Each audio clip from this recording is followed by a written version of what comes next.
everyone, welcome to another edition of News Generation. My name is Ifwa Akra Harrison. Coming up on the show, 38 students of the Agri Memorial Senior High School finally registered for the WASSCE examination. Students of the Ghana Law School in Accra have a mock court session. We'll tell you what that is all about. We explore how life on lockdown affects children in Sierra Leone, and we meet the 12-year-old advocate of girls' education. All in the next half hour. Please stay with us. Catch up with us on social media. On Facebook, it's News Generation GH, and on Twitter, it's at NewsGenGH. Now, the West African Examination Council says it has registered 38 final year students of the Agri Memorial Senior High School for the WASSCE examinations, which starts on Monday. The school had initially refused to register the students because they owed fees. However, the students were registered on Thursday after the intervention of the Ghana Education Service. Head of WAEC, Reverend Samuel Mai Olenu, says measures have been put in place to ensure students take the practical exams they missed. And he joins us on the telephone lines now. Welcome to News Generation. Thank you. Now, what arrangements did you have to make with the school to allow the 38 students to write? Well, the Ghana Education Service made a presentation to us, and we had to go the extra mile to get them registered. So we asked that their names should be submitted, and we've worked on it. So they are duly registered to take the exam. Okay, and when you say go the extra mile, what exactly does that mean? Of course, you know the registration is over and it has been closed. So, and all arrangements for the exams have been completed. So we had to do something extra to get them, to write the exam. Okay. So that is what I mean by going the extra mile. Okay. So when will the students write their practicals? Well, those that, of course, practical, we have alternatives. We have alternative A, alternative B, and in some cases, alternative C. So those that meet the alternative A will now take the alternative B or C, which are yet to be written. And now, what happens to the students after they are done the exams, especially in relation to the schools? They were complaining the students had not finalized their school fees. So what happens then? Well, that is between the school and the Ghana Education Office. Okay. WAEC doesn't deal in these administrative issues when it comes to that, so far as it is concerned. So, but the good news is that the students have been registered and they are going to take their exam. All right. So, and of course, their academic advancement will not be halted. So that's good news for them. All right. Thank you very much. I've been speaking with Reverend Samuel Olenu. He is the head of WAEC. He was updating us on the story about 38 students of the Agri Memorial School who were not registered before for the WASSCE examinations because they hadn't finished paying their school fees, but they have been registered now and they will be writing the WASSCE on Monday. Now, for many young people, the election petition hearing was the only real glance into how cases are argued in a Ghanaian courtroom. However, the Ghana Law School SRC Moot Court competition made it possible for law students to show their skills before judges. A moot court simulates an actual courtroom. It is a make-believe court situation where two groups of people argue a case out before a judge. It is the closest experience that law students have while at university to appear in court. Of course, the setting of such moot courts are held outside an actual courtroom. A typical moot court deals with a case which has already been judged in real life. So cases under consideration in a moot court competition deals with what the laws of Ghana say and not people's opinion like in a debate. The experience in arguing cases while in school provides a good ground for law students to enhance their skills before they go before judges in real-life situations. Respectfully, Your Lordships, it is therefore the respondent's submission that the High Court indeed does not have jurisdiction to try rape separately, as the appellants have urged this court to decide. The presumption of innocence is a necessary but not a sufficient condition for the grant of bail. Mooting helps to build the confidence of students in public speaking, general research, and presentation skills. The second edition of the Ghana Law School SRC Moot Court session attracted Justices William Atuguba, Jones Doche, Suleg Badegbe, among others. Justice Atuguba was the presiding judge of the session with support from his colleague justices. The moot consisted of 4 speakers divided into 2 teams. Each team had a leading and supporting counsel. One team represents the appellants, those appealing the case. The other team are the respondents, also known as defendants. Arguments from both sides lasted over an hour. In this appeal, there are 5 issues to be determined, and I shall argue issues 1 and 2, and the remaining issues will be taken up by my fellow counsel. From your submissions, are you convinced that you are making a compelling case? Contrary to the position in 1960 when the law on rape was formulated, there are also instances where males are being violated by females. Justice William Atuguba then delivered his verdict. The first team is necessarily the response.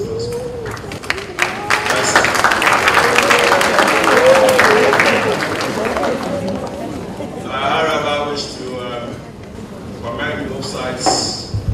Nobody should be downhearted or downcast. You can see that if we're grading according to the school system, both sides scored A1. Prizes were given to the mooters for putting up excellent oral presentation and persuasive skills. Participants of the competition shared their experiences. It helped us to research into the law very well, and although sometimes it may seem as if the case is tilted against you, when you do a good research, it will point even the mind of the court to certain areas in the law which needs development. A moot or the courtroom kind of debate is completely different from the typical school debate. There are courtroom manners that have to be observed, the way you present, even the tone of your voice and all that. So I've really learned a lot. It's actually a privilege to appear before these justices because they are people whose opinions and decisions contribute to the law reforms in Ghana. I would say it's a very beautiful experience and of course a very good preparation grounds for what we'll be experiencing in future. And I'm sure you know that the Supreme Court is the apex, at the very apex of the judiciary, and for you to have the opportunity to stand before them and talk, it's a very big opportunity and we are very much grateful. The moot court competition was organized by African Heights Foundation. Okay, in many countries, as part of legal education, it exists, and it is emphasized especially on issues of constitutionalism and human rights which affects people, to encourage future lawyers to also take interest in public interest litigation. So the issues which are brought to be determined in moot court competitions are issues which affect the community, so that lawyers will begin to think of how to use the law to solve the problems of a community as well as how to reform the law to make it better. We have acknowledged that at the law school, critical among the skills that the lawyer is supposed to develop is the skills of advocacy. And taking into account that you take a lot of courses at the law school, you do not have much time to focus really on advocacy. And so we thought that we have an opening in our Law Week. How about we introduce legal advocacy as part of the Law Week celebrations?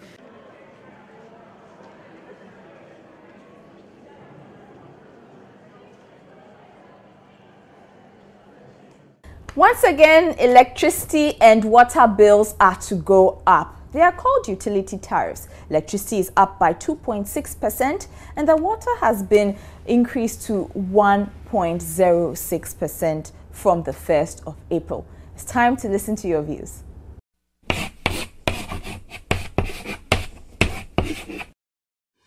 If you pay more, they'll get more capital to buy raw materials, which will give us electricity. And also, if we don't pay more, and if we are buying petrol, that one will be more than the electricity bill we are paying. So I think we should pay more. Because of the power crisis, some people are losing their jobs, so they don't have money to pay excess money. I suggest that they'll pay more so that they'll get more capital to run the work so that we'll get water and electricity. We are paying, but still they are not providing us with our good service. So if we continue to pay and they are still not providing us with a good service, I think if they increase it, we should not go for it, but we should go against it. Because sometimes we use generator, and the generator a night you can spend 15 cedis on just petrol. So for 4 days you spend 80 Ghana before the light bill. The light bill also costs much. Then they are still adding more to it, so it's become like a burden on Ghana. I urge all Ghanaians to pay so we will have power and electricity. As we are BC candidates, we need the lights to learn. I think it's good because the companies that are using the electricity are complaining bitterly about the power prices. And if you want to calculate the amount of money involved in buying the petrol and fuel for their generators, it's a huge amount of money. So I think they can use that money rather to pay more electricity bills so that this power crisis will just stop. As of now, we are paying for it. It's not that we are not paying for it. We are paying for the services that are given to us. So as we are paying, they are bringing in this doomsday crisis. That's the power crisis. So as this power crisis is in now, we cannot produce more, and they are asking us to pay more for them to increase. We don't know whether it's our payment that is not making them to. By head, there's no power. That's why the power crisis is going on. And I say it's money. So I don't know what to do. So my suggestion is no, we shouldn't pay that.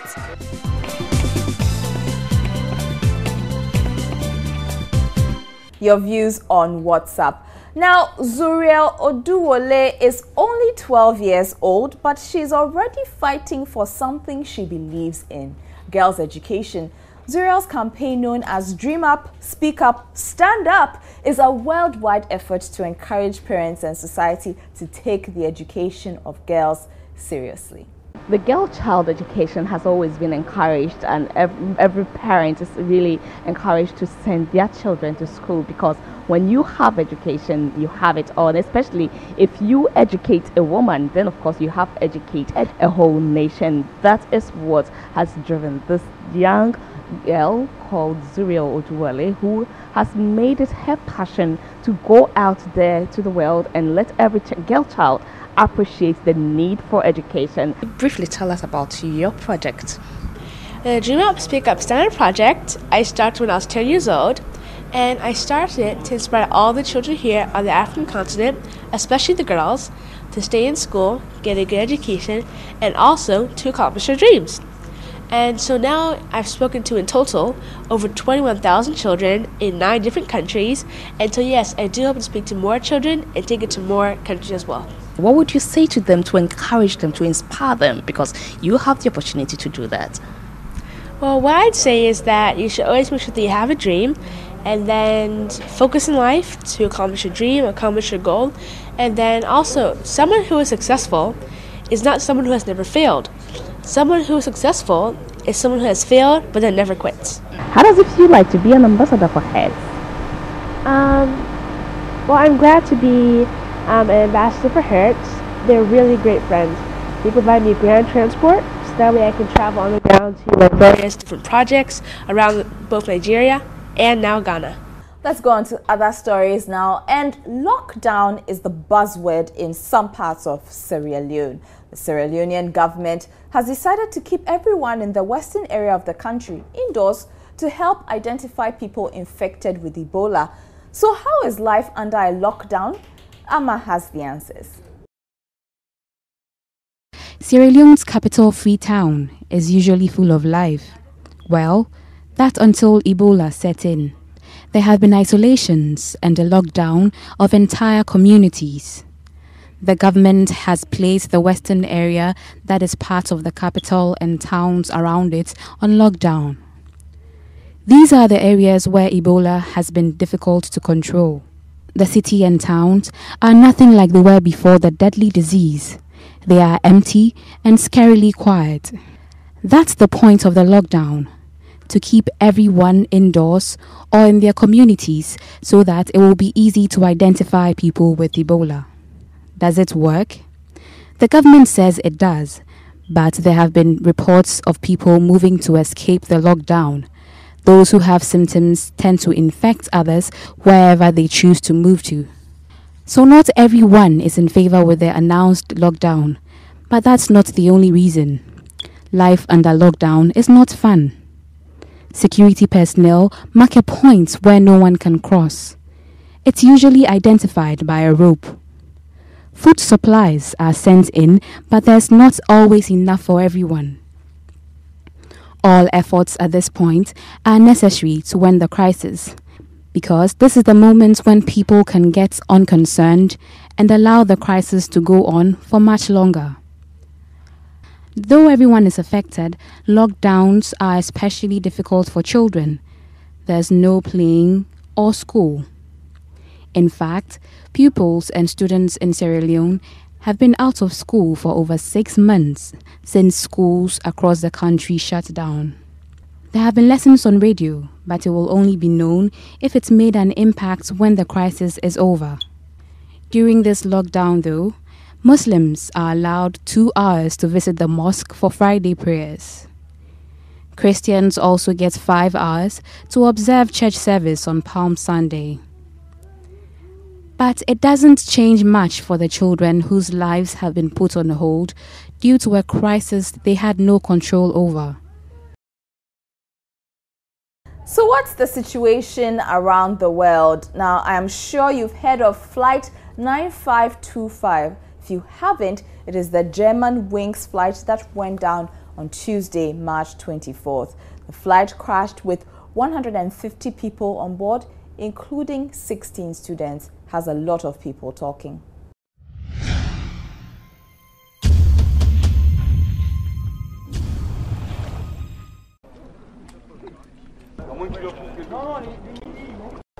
Depression, cold will have been what caused the death of 150 passengers and crew on Tuesday, March 24. That is the latest in the developing aftermath of German Wings Flight 9525. The flight was en route to Barcelona, Spain and Düsseldorf in Germany when it came down on the Swiss Alps. The co-pilot of the flight is suspected of crashing the airline on purpose. He was alone in the cockpit of the plane when the aircraft took a dive. It is believed he refused to let the main pilot into the cockpit after he had left for a while. The pilot was intentionally locked out. All this was discovered through the plane's recorder known as a black box. Apparently, the co-pilot had been ill and had been prescribed pills for depression. Depression is more than just feeling sad and can make people feel like life is not nothing living. This is what investigators believe could have led co-pilots of the German Wings flight to crash the plane. There were 144 passengers on board the plane, 4 cabin crew and the pilots and co-pilots. German Wings officials say victims included 72 German nationals, including 16 students.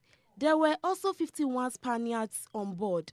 The other victims were from Australia, Argentina, Britain, Iran, Venezuela, the US, the Netherlands, Colombia, Mexico, Japan, Denmark, and Israel. May their souls rest in perfect peace.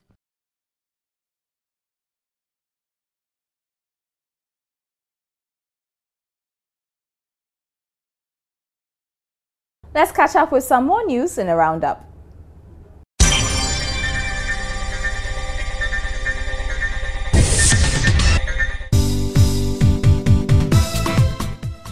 Hospitals that take the National Health Insurance cards will not charge patients that go to the hospital with the cards. National Health Insurance Scheme card holders get their treatment paid by the government. The hospitals had been thinking about charging patients before giving them medical attention. This is because the National Health Insurance Authority, NHIA, was not repaying the monies for treatment. Now the NHIA says they will pay the hospitals what they owe them within 2 months. Musician Noella Wiala will be performing for Queen Elizabeth II this April. The news was announced on the official Twitter handle of the British High Commission in Ghana. Wiala will be singing at the Queen's 89th birthday party on April 11th in the UK. The Black Stars squad for an international friendly match against Senegal is complete. All 22 invited players arrived at the Stars camp in Paris Wednesday evening. Ghana has now held 2 training sessions as they prepare to meet Senegal's Teranga Lions in Le Havre, France. Nigeria's government has denied that the Boko Haram forcefully took 500 children from the northeastern town of Damasak. A former resident told the BBC on Tuesday that the militants had taken almost 500 boys as they were fleeing the town earlier this month. Nigerian government spokesman Michael Mary said the number was lower, but he could not exactly say how many children had been taken. At least 19 people have been injured after an explosion in New York City, USA. 2 buildings collapsed on Thursday afternoon. Officials say they believe work was being done to the building's gas unit before the blast. The explosion triggered a fire in a building with a sushi restaurant. The blaze then quickly spread to adjacent buildings.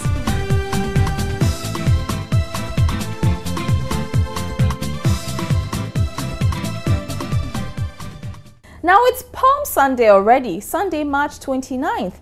The day marks the entry of Jesus Christ to Jerusalem. And guess what? We met some young people in procession with their palm branches on Friday. I think they made it a Palm Friday and they were marking Palm Sunday. They tell us the significance of Palm Sunday to young people. Yes. Savior free.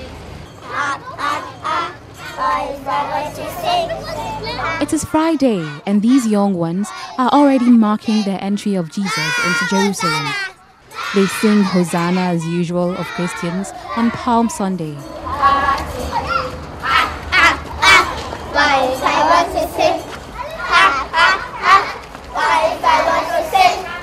The young ones do not really know the significance of the day yet, so they stick to singing. Hug, hug, hug, wife, I want to sing.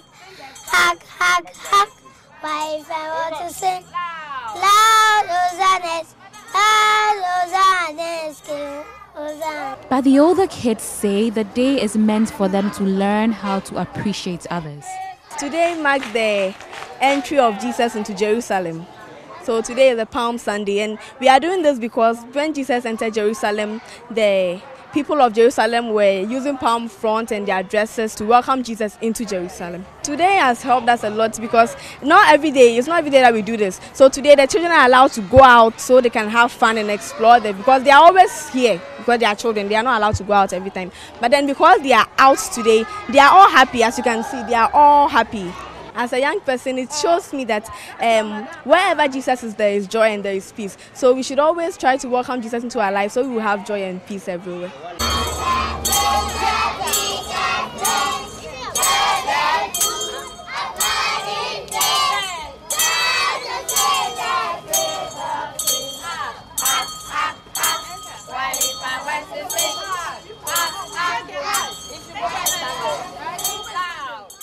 Happy Palm Sunday, everybody. Now, before we go, let's recap our top stories. And 38 students of the Agri Memorial Senior High School finally registered for the WASSCE examination, which begins on Monday. Students of the Ghana Law School in Accra have had a mock court session. We explored how life on lockdown affects children in Sierra Leone, and we met the 12-year-old advocate of girls' education. That's all we have time for in this edition of News Generation. Until next time, enjoy the rest of your weekend.